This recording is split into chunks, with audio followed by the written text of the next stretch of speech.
बृहस्पति जी बोले, हे ब्राह्मण, अत्यंत बुद्धिमान और चारों वेदों को जानने में श्रेष्ठ हो। हे प्रभु, कृपा कर मेरा वचन सुनो। चैत्र अश्विनी माघ और आषाढ़ मास के शुक्ल पक्ष में नवरात्रि का व्रत और उत्सव किया जाता है। हे भगवान, इस व्रत का फल क्या है, कैसे करना उचित है और सबसे पहले इस व्रत को किसने किया, सो विस्तार से कहो। बृहस्पति जी का ऐसा प्रश्न सुनकर ब्रह्मा जी कहने लगे, हे बृहस्पति, प्राणियों के हित करने की इच्छा से तुमने बहुत ही अच्छा प्रश्न किया। जो मनुष्य मनोरथ पूर्ण करने वाली दुर्गा, महादेवी, सूर्य और नारायण का ध्यान करते हैं, वह मनुष्य धन्य हो जाता है। यह नवरात्रि व्रत संपूर्ण कामनाओं को पूर्ण करने वाला है। इसके करने से पुत्र चाहने वालों को पुत्र, धन चाहने वालों को धन और विद्या चाहने वाले को विद्या, सुख चाहने वाले को सुख मिलता है। इस व्रत को धारण करने से रोगी रोग से मुक्त हो जाता है और कारागार में पड़ा मनुष्य बंधन से मुक्त हो जाता है। मनुष्य की समस्त आपत्तियां दूर हो जाती हैं। उसके घर में संपूर्ण संपत्तियां आकर उपस्थित हो जाती हैं। बाध्य और काका बाध्या के इस व्रत के करने से पुत्र हो जाता है। समस्त पापों को दूर करने वाले इस व्रत के करने से ऐसा कौन सा मनोरथ जो सिद्ध नहीं हो सकता। जो मनुष्य इस अलाभ्य मनुष्य देह को पाकर भी नवरात्र का व्रत नहीं करता, वह माता पिता से हीन हो जाता है, अर्थात उसके माता पिता मर जाते हैं और उनके दुखों को भोगता है। उसके शरीर में कुष्ठ हो जाता है, अंग से हीन हो जाता है, उसके संतोपन्नत नहीं होती है, उपन्नत नहीं होती। इस तरह वह मूर्ख अनेक दुख भोगता है। इस व्रत को न करने वाला निर्दयी मनुष्य धन और जो साधवा स्त्री भूल से भी इस व्रत को नहीं करती, वह पति से हीन होकर नाना प्रकार के दुखों को भोगती है।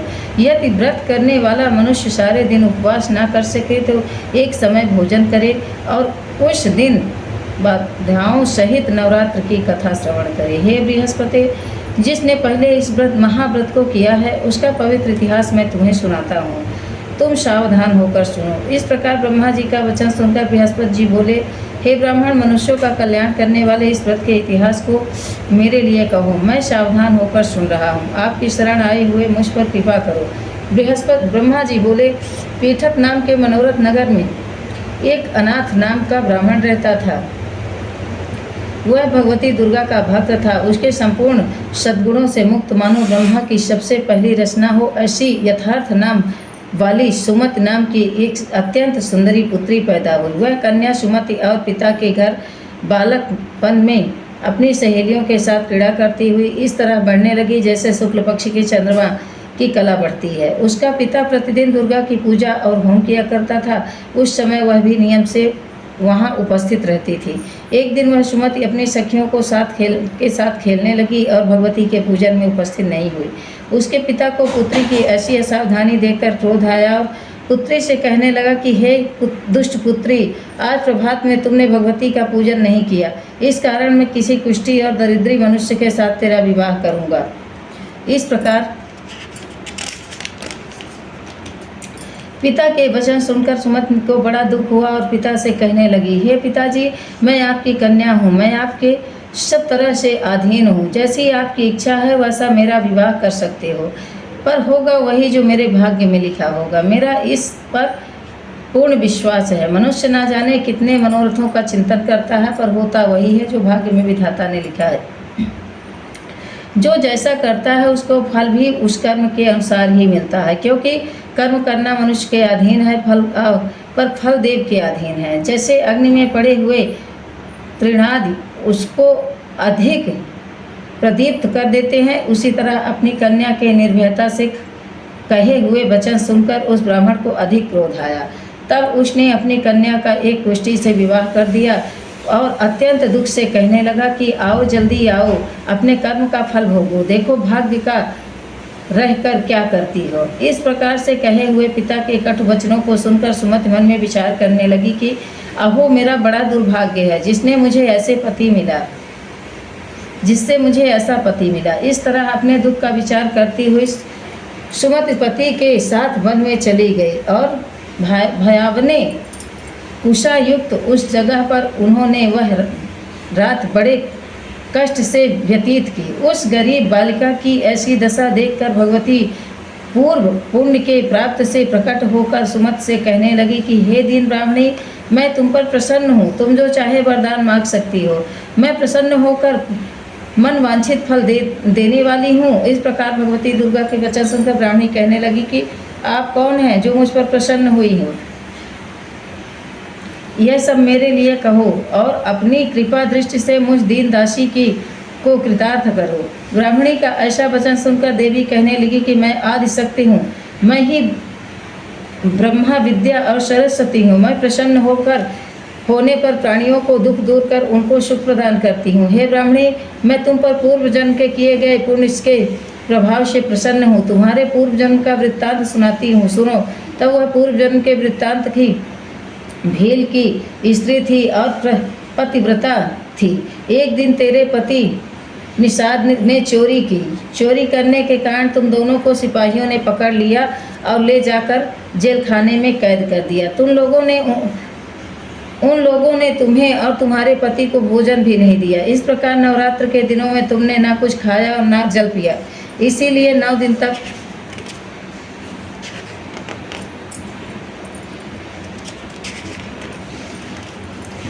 नवरात्र का व्रत हो गया। हे ब्राह्मणी, उन दिनों में जो व्रत हुआ उस व्रत के प्रभाव से प्रसन्न होकर मैं मनोवांछित वस्तु दे रही हूँ। तुम्हारी इच्छा हो सो मांगो। इस प्रकार दुर्गे के कहे वचन सुनकर ब्राह्मणी बोली कि अगर आप मुझ पर प्रसन्न हो तो हे दुर्गे, आपको प्रणाम करती हूँ। कृपा कर मेरे पति को कोढ़ से दूर करो। देवी कहने लगी कि उन दिनों में जो तुमने व्रत किया था उस व्रत के एक का ही पुण्य अपने पति का कोढ़ दूर करने के लिए अर्पण करो। मेरे प्रभाव से तेरा पति कोढ़ से रहित और सोने के समान शरीर वाला हो जाएगा। ब्रह्मा जी बोले। इस तरह देवी का वचन सुनकर वह ब्राह्मणी खुश हुई और पति को निरूप करने की इच्छा से ठीक है ऐसे बोली कि तब उसके पति का शरीर भगवती दुर्गा की कृपा से कुष्ठहीन होकर अति कांति युक्त हो गया। ऐसी कांति जिसके सामने चंद्रमा की कांति भी छिड़ हो गई थी। वह ब्राह्मणी पति की मनोहर देह को देखकर देवी की अति पराक्रम वाली समझकर स्तुति करने लगी कि हे दुर्गे, आप दुर्गति को दूर करने वाली, तीनों जगत का संताप करने वाली, समस्त दुखों को दूर करने वाली हो, रोगी मनुष्य को निरोगी करने वाली हो, सुख होने पर मनवांछित वस्तु देने वाली और दुष्ट मनुष्यों का नाश करने वाली हो। तुम ही जगत की माता हो, तुम ही पिता हो। हे अम्बे, मुझ अपराध रहित अबला को मेरे पिता ने कुष्ठी के साथ विवाह कर मुझे घर से निकाल दिया। उसकी निकाली हुई पृथ्वी पर घूमने लगी थी। आपने ही मेरा इस आपत्ति रूपी समुद्र से उद्धार किया है। हे देवी, आपको नमस्कार करती हूँ, मुझ दिन की रक्षा करो। ब्रह्मा जी बोले, हे बृहस्पति, इस तरह उस सुमति ने मन में से देवी की स्तुति की। उसके द्वारा की गई स्तुति सुनकर देवी को बहुत संतोष हुआ और ब्राह्मणी से कहने लगी कि हे पुत्री, उद्दालक नाम का अति बुद्धिमान, धनवान, कीर्तिवान और जितेंद्रीय पुत्र तुम्हें शीघ्र ही प्राप्त होगा। ऐसे कहकर वह देवी उस ब्राह्मणी से फिर कहने लगी कि हे ब्राह्मणी, और जो कुछ तेरी इच्छा हो वही मनोवांछित वस्तु मांग सकती हो। ऐसे भगवती दुर्गा का वचन सुनकर सुमति बोली कि हे भगवती दुर्गे, अगर आप मुझ पर प्रसन्न हो तो कृपा कर मुझे नवरात्र व्रत की विधि बतलाइए। हे दया देवी, जिस विधि से नवरात्र करने से आप प्रसन्न होती हैं उस विधि और करके फल का मेरे लिए विस्तार से वर्णन करो। इस प्रकार ब्राह्मणी के वचन सुनकर दुर्गा कहने लगी कि हे ब्राह्मणी, मैं तुम्हारे लिए संपूर्ण पापों को दूर करने वाली हूँ। नवरात्र विधि को बतलाती हूँ,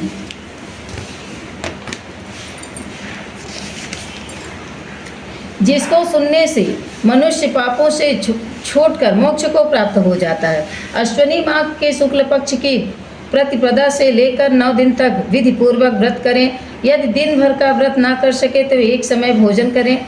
पढ़े लिखे ब्राह्मणों से पूछकर घट स्थापना करें और वाटिका बनाकर उसको प्रतिदिन जल से सिंचा करें। महाकाली, महालक्ष्मी और महासरस्वती इनकी मूर्तियां बनाकर उनकी नित्य विधि सहित पूजा करें और पुण्यों से विधान पूर्वक अर्घ दें। बिजौरे के फूल से अर्घ देने से रूप की प्राप्ति होती है। जायफल की कीर्ति, अदाक से कार्य की सिद्धि होती है। आंवले से सुख और केले से भूषण की प्राप्ति होती है। इस प्रकार फलों से अर्घ देकर यथा विधि हवन करें। खांड, घी, गेहूँ से होम करने से लक्ष्मी की प्राप्ति होती है। खीर या चंपा के पुष्पों से धन और पत्तों से तेज और सुख की प्राप्ति होती है। आंवले से कीर्ति और केले से पुत्र जो और कमल से राज सम्मान और दाखों से सुख संपत्ति की प्राप्ति होती है। खांड, घी, नारियल, शहद, जौ और तिल इनसे यथा फलों से होम करने से मनवांछित फल की प्राप्ति होती है।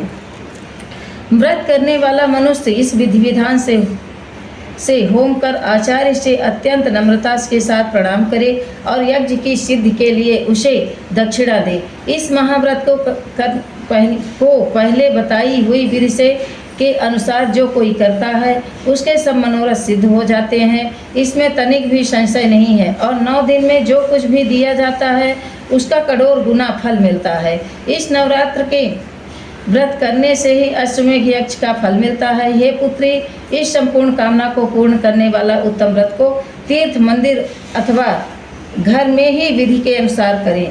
ब्राह्मण जी बोले, हे बृहस्पति, इस प्रकार ब्राह्मणी को व्रत की विधि और फल बताकर देवी अंतर्ध्यान हो गई। जो मनुष्य या स्त्री इस व्रत को भक्तिपूर्वक करता है वह इस लोक में शुभ होकर अंत में दुर्लभ मोक्ष को प्राप्त हो जाता है। हे बृहस्पति, यह दुर्लभ व्रत का महत्व मैंने तुम्हारे लिए बतलाया है। ऐसे ब्रह्मा जी के वचन सुनकर बृहस्पति जी आनंद के कारण रोमांचित हो गए। बृहस्पति जी कहने लगे, हे ब्राह्मण, आपने मुझ पर अति कृपा की जो अमृत के समान इस व्रत का महत्व सुनाया। हे देव, आपके बिना और कौन इस महत्व को सुना सकता था। ऐसे बृहस्पति जी के वचन सुनकर ब्रह्मा जी बोले कि हे बृहस्पति, तुमने सब प्राणियों के हित करके इस अलौकिक व्रत को पूछा, इसीलिए तुम धन्य हो। यह भगवती शक्ति संपूर्ण लोकों का पालन करने वाली इस देवी के प्रभाव को कौन जान सकता है। बोलो दुर्गा मैया की जय।